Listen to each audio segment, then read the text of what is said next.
জয় ভীম সাথী, আপনাদের সবাইকে নীল অভিনন্দন জানিয়ে 2018 সালের এই শেষ সন্ধ্যা লগ্নে কিছু কথা আপনাদের সাথে বিনিময় করে নিচ্ছি। আমাদের একজন কবি লিখেছেন, রেখে গেলি অনেক দুঃখ ক্ষত,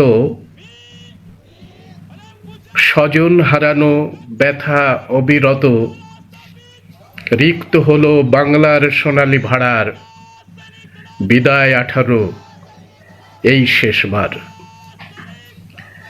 লিখেছেন কপিল কৃষ্ণ ঠাকুর সাহিত্যিক। তার বিদায় বার্তা দিয়েছেন, এক ব্যথাতুরা কবির হৃদয়ের ব্যথা জানিয়েছেন আমাদের সবাইকে। শুধু ব্যথা নয়, এই 18 আরো অনেক কিছু দিয়েছে আমাদের। 18 শুরুটাই ছিল এক বিদ্রোহের মধ্যে দিয়ে। সেই বিদ্রোহ ছিল আমাদের ভারতবর্ষের সোনালী স্বপ্নের এক লড়াইয়ের ইতিহাসের মধ্যে দিয়ে সূচনা হয়েছিল 2018। আমরা দেখেছিলাম ভীমা কোরেগাঁওয়ে লক্ষ লক্ষ মানুষ ভীমা কোরেগাঁওয়ের যুদ্ধকে শৌর্য দিবস পালন করার জন্যে, বিজয় দিবস পালন করার জন্যে সারা ভারতবর্ষ থেকে ছুটে এসেছিলেন ভীমা কোরেগাঁওয়ে। শৌর্যের 200 বছর পূর্তি উৎসব জানাতে তারা ছুটে এসেছিল। 31শে ডিসেম্বর পুনাতে শুরু হয়েছিল এলগার পরিষদের একটি সভার মধ্যে দিয়ে শৌর্য দিবসের সূচনা। পুনার যে গড় থেকে আমাদের বীর সৈনিকেরা ভীমা কোরেগাঁওয়ে এসে স্থান নিয়েছিলেন, সেই গড়ে এলগার পরিষদ পালন করেছিল শৌর্য দিবসের প্রস্তুতি সভা। সেই সভায় উপস্থিত ছিলেন জিগ্নেশ মেবানী, রোহিত ভেমুলার মা রাধিকা ভেমুলা, সোনি সোরি, উমর খালিদ এবং প্রকাশ আম্বেদকর। আমরা দেখেছিলাম যে প্রচুর মানুষের ভিড় হয়েছিল।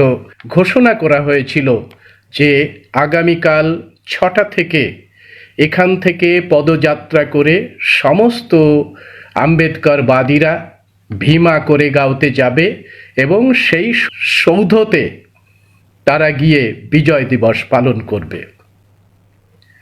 ঘটনাক্রমে ওই দিন এলগার পরিষদের সভার দিন জিগ্নেশ মেবানী, উমর খলিদের ভাষণকে নিয়ে গদি মিডিয়া দারুণ বামাল শুরু করে। গদি মিডিয়া তাদের এই ভাষণকে ভড়কাও ভাষণ বলে প্রচার শুরু করে। এর আগে তারা এই গদি মিডিয়া, বিশেষ করে জি নিউজ, আব তক, এই সমস্ত নিউজগুলো একটি কথাও বলেনি।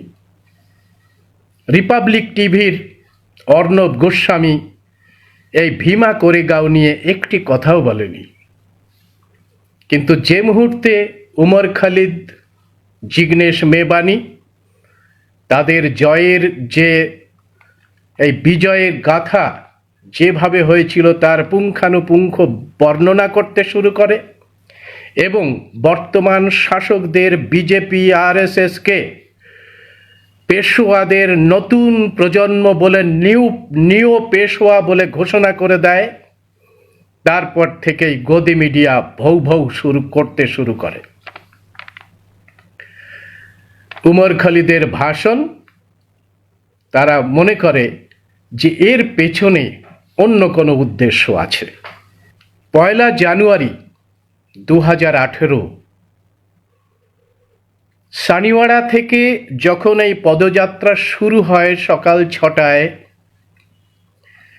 এই পদযাত্রায় লাখো লাখো মানুষ যখন ভীমা কোরেগাঁও এসে পৌঁছতে শুরু করে, তখন তারা হঠাৎ করে দেখে যে রাস্তায় সমস্ত দোকানগুলো বন্ধ।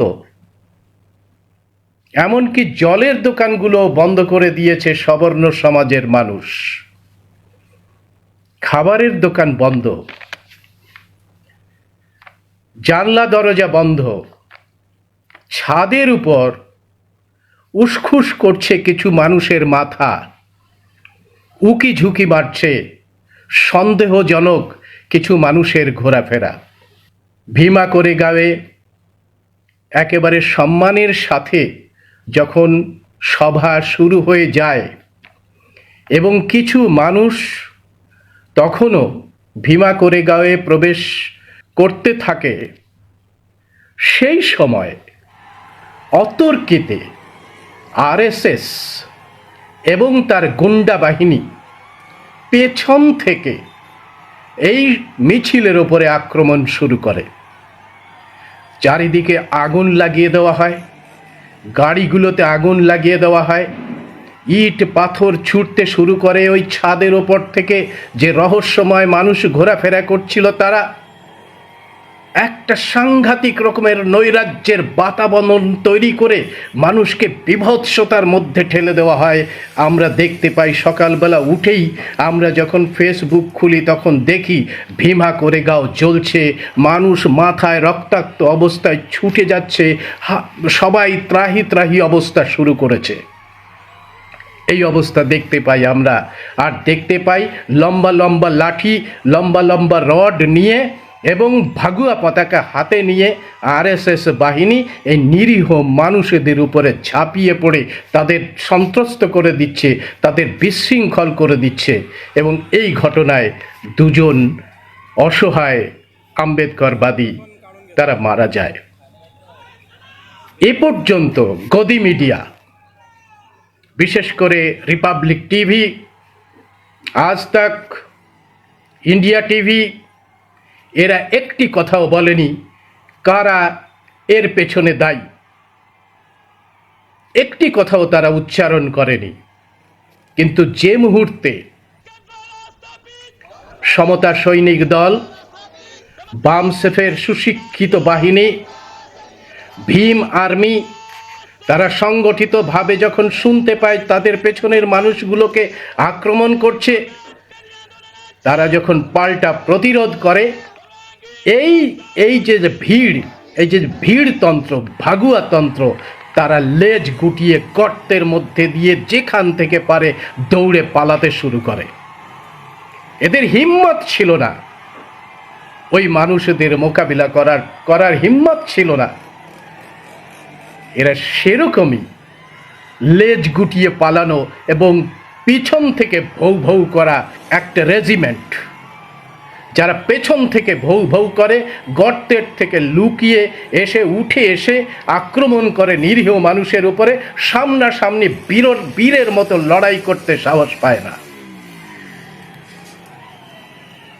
তারপরে এই ঘটনার আমরা জানতে পারি যে এই ঘটনার পেছনে কি আছে, কেন হঠাৎ করে ভীমা কোরেগাঁওয়ের ওপরে আক্রমণ করা হলো। এই আক্রমণের পেছনে একদিন আগে প্রস্তুতি নেয় হিন্দু আঘাড়ি, তার নেতা মিলিন্দ একবোটে, আর শিব শক্তি প্রতিষ্ঠান বলে একটি প্রতিষ্ঠান রড, লাঠি এবং পাথর সাপ্লাই দিয়ে সহযোগিতা করে। এই নেতার নাম সাম্বাজি ভিড়ে। ইনি আমাদের চৌকিদার, মোদির গুরুজি, এর নাম ভিড়ে গুরুজি।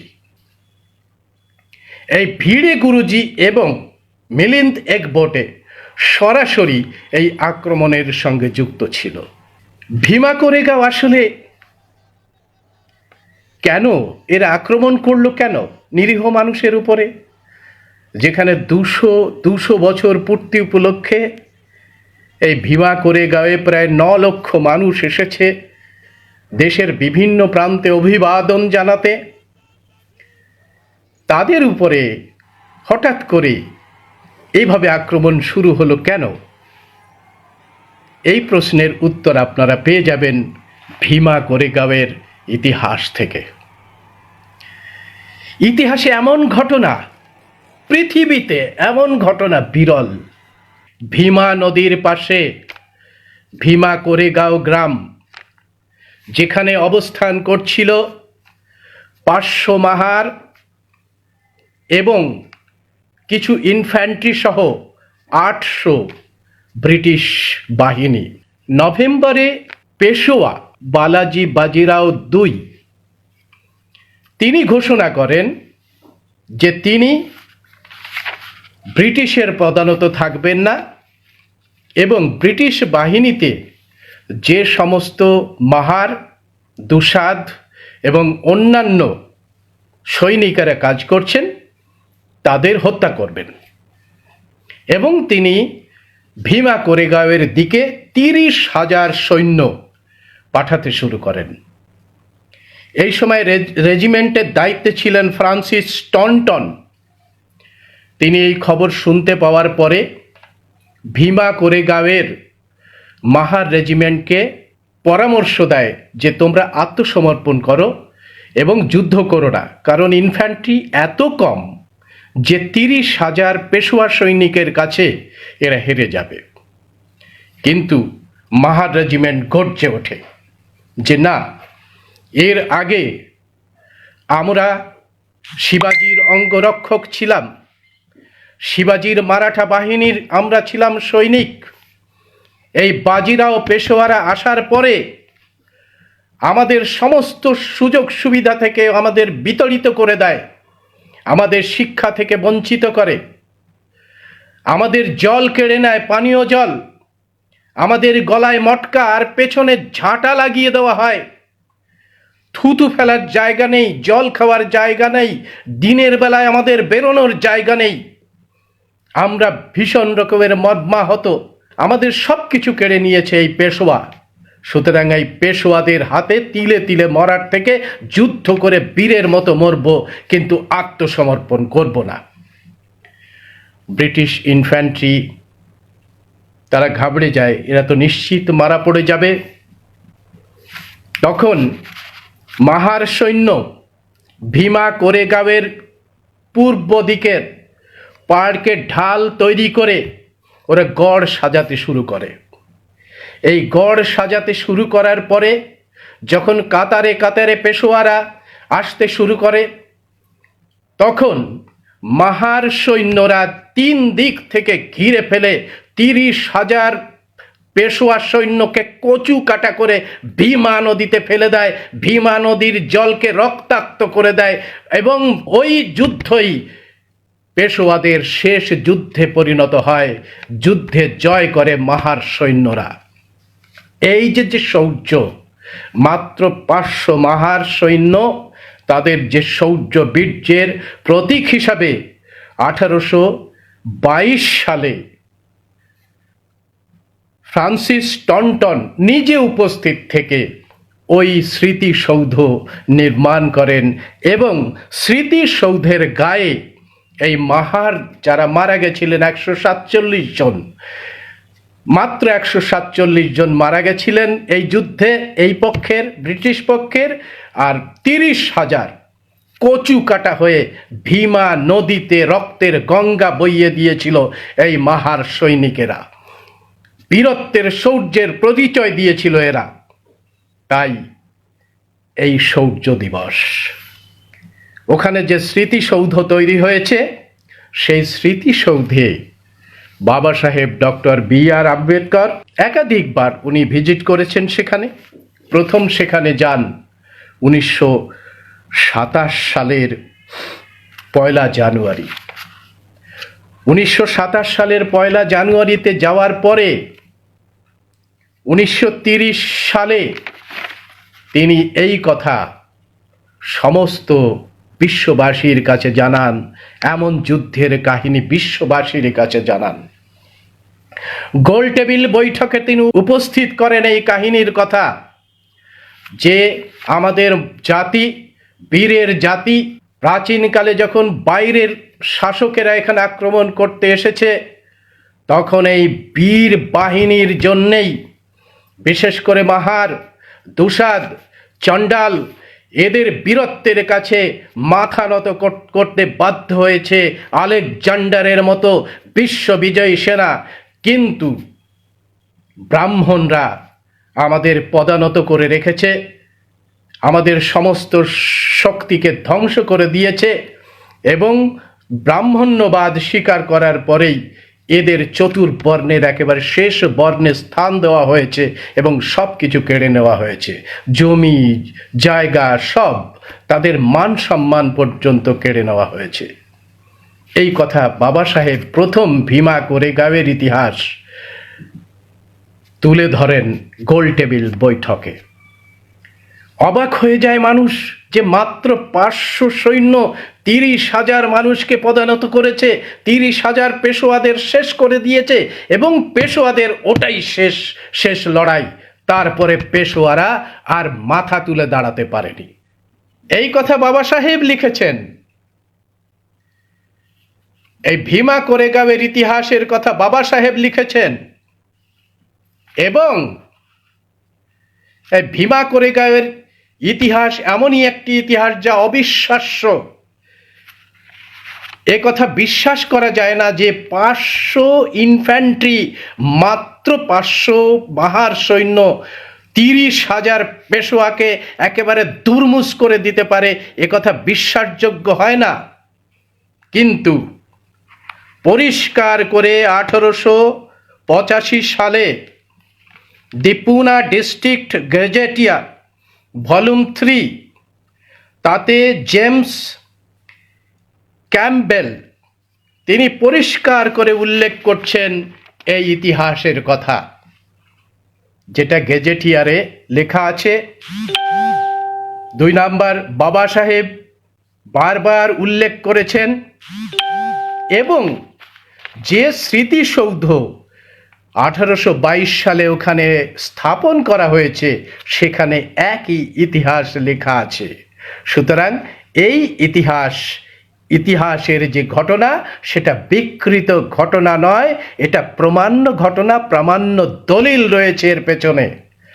সুতরাং সেই মাহার সৈন্যদের, সেই বীর মাহার সৈন্যদের যারা স্বাধিকারের জন্যে লড়াই করেছিলেন, যারা মান মর্যাদার জন্যে লড়াই করেছিলেন এবং বুঝিয়ে দিয়েছিলেন যে ভূমি সন্তানরা যদি সুযোগ পায় তবে সারা বিশ্ব জয় করার মতো তাদের হিম্মত আছে, তাদের শৌর্য আছে, তাদের বীর্য আছে, সেটা প্রমাণ করিয়ে দিয়েছিলেন এই পেশোয়াদের দুর্মুষ করে দিয়ে। ভীমা কোরেগাঁওয়ের সেই স্মৃতিসৌধ হচ্ছে মাহার এবং ভূমি সন্তানদের সেই বিজয় কেতন, বিজয় গৌরব গাথা এখনো লেখা আছে।